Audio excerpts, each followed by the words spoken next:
आलादा रायजोनि सिमांखौ मोगथाव जाफुंहोनांगौबा जों बयबो गिनाय मेंग्लिनाय बानाय बेफोरबादि गाज्रि आखुनिफ्राय गोजान जानांगोन।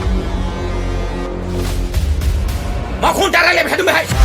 असी साहब बे लामायाव आगान होबाय जेब्ला सानसेब्लाबो जों जेलनि ओंखाम जाखानांगोन। बे बाथ्राखौ मिथिसेयावबो जों बे लामायाव आगान होदों। अब्ला साननानै नाय हारिनि सेन्टिमेन्टआ जोंनि सोलेराव माबायदि रोदा रोदा हाबनानै दं।